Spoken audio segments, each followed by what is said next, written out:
നിന്ന് അക്കാലത്ത് കർത്താവ് മോശെയോട് ചോദിച്ചു, എന്തിന് എന്നെ വിളിക്കുന്നു? ഇസ്രായേലിയരോട് മുൻപോട്ട് പോകാൻ ആജ്ഞാപിക്കൂ.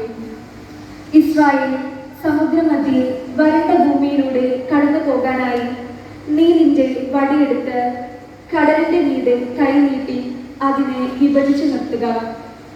ഈജിപ്തുകാർ കഠിന ചിത്തക്കാരാകാൻ ഞാൻ ഇടയാക്കും.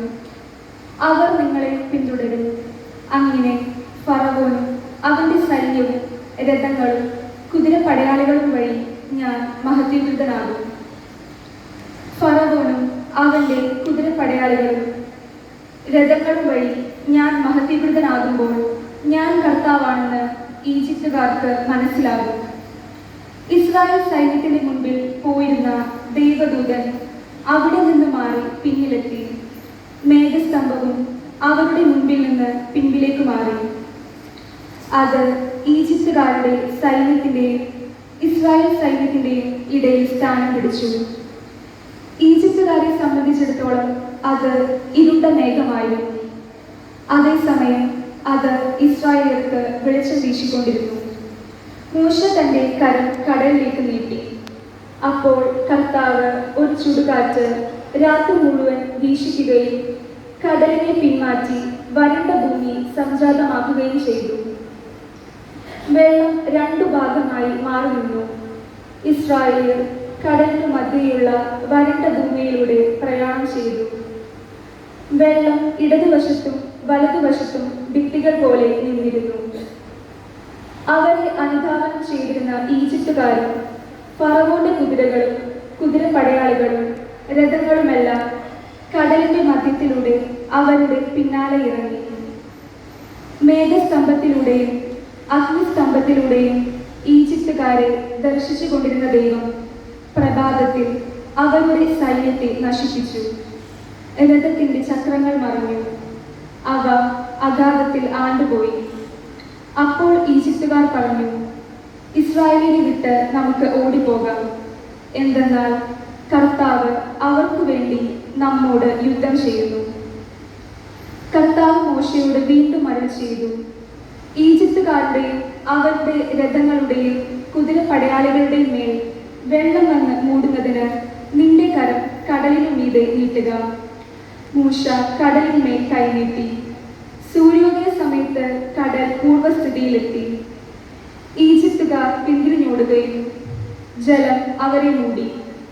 കർത്താവ് അവരെ തിരമാലകളുടെ അടിയിലേക്ക് എറിഞ്ഞു.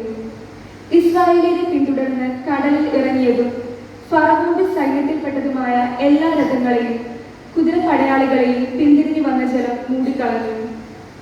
അവരിൽ ഒരുവൻ പോലും അവശേഷിച്ചില്ല. ഇസ്രായേലിയർ കടലിന്റെ മധ്യയുണ്ടായിരുന്ന വരണ്ട ഭൂമിയിലൂടെ കടന്നുപോയി. അവരുടെ ഇടത്തും വലത്തും ജലം ഭിത്തി പോലെ നിന്നു. ഇങ്ങനെയാണ് അന്ന് ഇസ്രായേലിയരെ ഈജിപ്തുകാരുടെ കയ്യിൽ നിന്ന് കർത്താവ് രക്ഷിച്ചത്. ഈജിപ്തുകാർ കടൽ തീരത്ത് മരിച്ചു കിടക്കുന്നത് ഇസ്രായേലിയർ കണ്ടു. കർത്താവ് ഈജിപ്തുകാർക്കെതിരായി പ്രയോഗിച്ച കരുത്തേറിയ കരം അവർ ദർശിച്ചു. ജനങ്ങൾ കർത്താവിനെ ഭയപ്പെടുകയും അവിടുത്തെയും അവിടുത്തെ ദാസനായ മോശയെയും വിശ്വസിക്കുകയും ചെയ്തു. അനന്തരം മോശയും ഇസ്രായേലിയരും കർത്താവിനെ സ്തുതിച്ച് താഴെ ചേർക്കുന്ന കീർത്തനം പാടി. പാട്ടുപാടി നമുക്ക് കർത്താവിനെ സ്തുതിക്കാം. അവിടുന്ന് മഹോന്നതനത്രേ. കർത്താവിന്റെ വചനം. കീർത്തനം പാടി നമുക്ക് കർത്താവിനെ സ്തുതിക്കാം. എന്തെന്നാൽ അവിടുന്ന് മഹോന്നതനത്രേ. കീർത്തനം പാടി നമുക്ക് കർത്താവിനെ സ്തുതിക്കാം.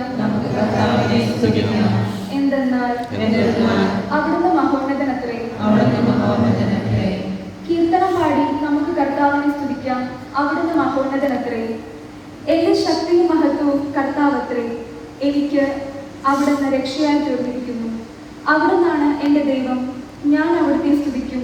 അവിടുന്നാണ് എൻ്റെ പിതാവിൻ്റെ ദൈവം, ഞാൻ അവിടുത്തെ പുകഴ്ത്തും. കീർത്തനം പാടി നമുക്ക് കർത്താവിനെ സ്തുതിക്കാം. എന്തെന്നാൽ അവിടുന്ന് മഹോന്നതനത്രേ. കർത്താവ് യുദ്ധവീരനത്രേ.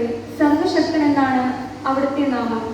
ഫറവോന്റെ രഥങ്ങളെയും സൈന്യങ്ങളെയും അവിടുന്ന് കടലിൽ തള്ളിയിട്ടു.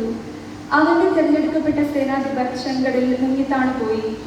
കീർത്തനം പാടി നമുക്ക് കർത്താവിനെ സ്തുതിക്കാം. എന്തെന്നാൽ അവിടുന്ന് മഹോന്നതനത്രേ. ആഴി അവരെ മൂടി, അവർ കല്ലുപോലെ ആഴത്തിൽ താണു.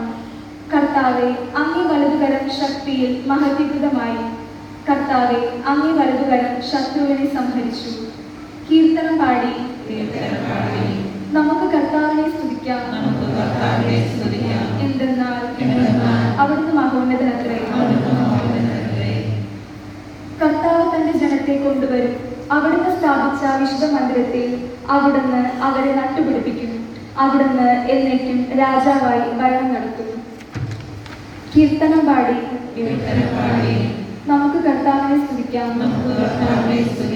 എന്തെന്നാൽ അവിടുന്ന് മഹോന്നതനത്രേ.